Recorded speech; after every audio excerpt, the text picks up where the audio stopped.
नेपाली भेडा जनताहरू अब टर्च लाइट टुकी बत्ती मैन बत्ती कहाँ कहाँ छ खोजेर राख्दा हुन्छ। ठाउँ ठाउँमा बत्ती जान थालेछ होइन।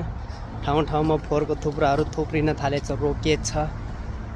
अब थाहा पायो होला नि त भेडा जनताहरूले होइन, विशेष गरी काठमाडौँमा बस्ने बासिन्दाहरूले अब खोज्दै गरेर हुन्छ। अब सोलरहरू कहाँ कहाँ छ, पहिलाको पुरानो सोलरहरू बिग्रिया छ कि छैन, बिग्रिया छ भने बनाउनु दिनु होइन, नभए त नयाँ किन्नको लागि खर्चहरू पैसाहरू जुगाड गर्दै गर्नु।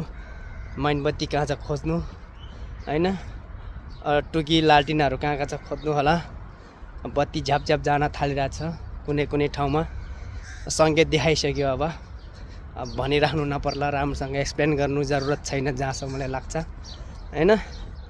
हाम्रो गाउँतिर त 2-3 दिन भइसकेछ बत्ती झ्याप्पा हुने। अब यस्तै हो, सुरुवात हुन्छ। भेडा जनताहरूले मान्छे चिन्न सकेनौ।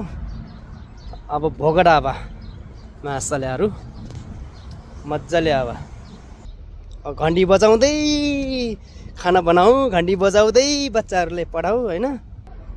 अनि के भन्छ, बच्चाहरूलाई पढाउनलाई पनि रुख खोज्दै रुख मुनि बस्दै पढाउँदै गर्नु बच्चाहरूलाई पनि होइन।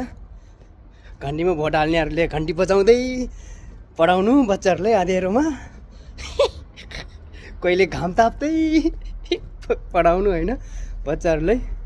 अब त्यही हो, अब हामीले पनि भोगेर आएको हो, टुकी बत्ती बालेर मैनबत्ती बालेर होइन।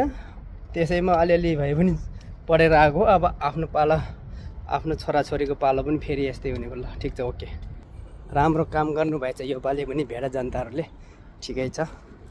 आफू त खाडीमै हिँड्ने हो, खाडीमै जिन्दगी बित्ने हो, मतलब छैन। अब के गर्नु, न त भोट हाल्न पाउनु यहाँबाट होइन, न त नेपालमा चुनावको बेला नेपाल आउन सक्नु। अब तिमीहरूले अब बुझ्दैन, नेपाल हुनेहरूले नबुझेपछि त अब हल्लाएर बस। अब जहाँ ठाडो के हल्लाउने हो हल्ला। अब सुरुवात हुँदैछ फेरि, आँधेरोमा बस। यी साल